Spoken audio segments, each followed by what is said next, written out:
O professor, só para reforçar um ponto aqui, quando a gente fala de escolher boas ações, ser sócio de boas empresas, assim, vamos pegar aqui e fazer um quadro novo, né? A gente vai chamar ele de mini curso agora, né?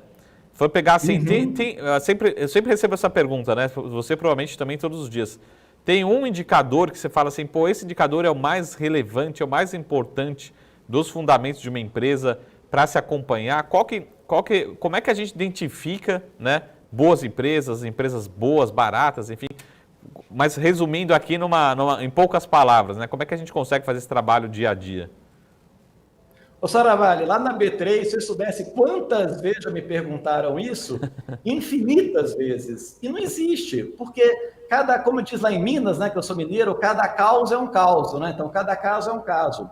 Foi perante essa dor, essa colocação que você fez, que eu criei, inclusive, uma abordagem que é os 7 pilares da análise fundamentalista, que é justamente tentar dividir o plano de uma análise e mostrar quais são os indicadores ideais para cada plano.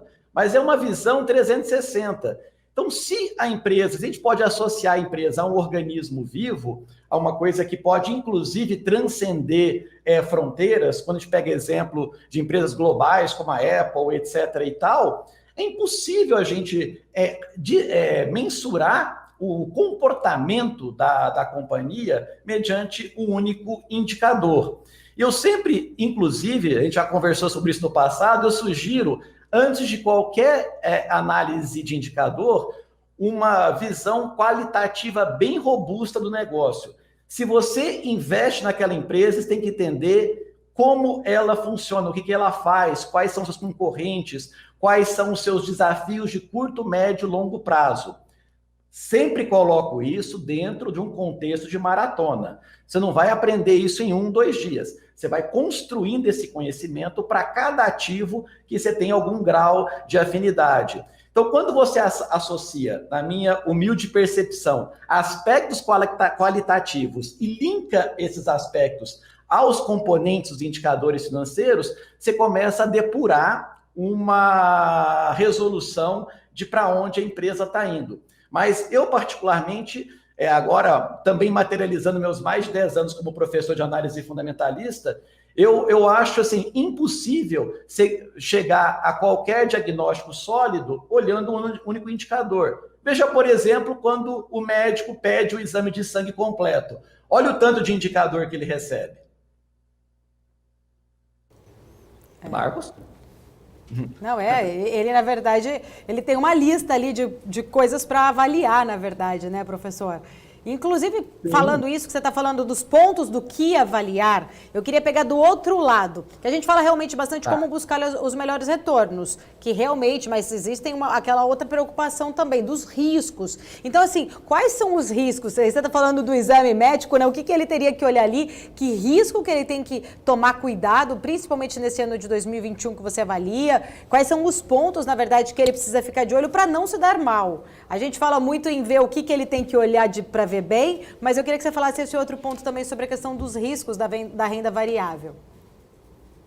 Então, quanto mais a gente olha para o curto prazo, nós estamos olhando mais para riscos pontuais do setor.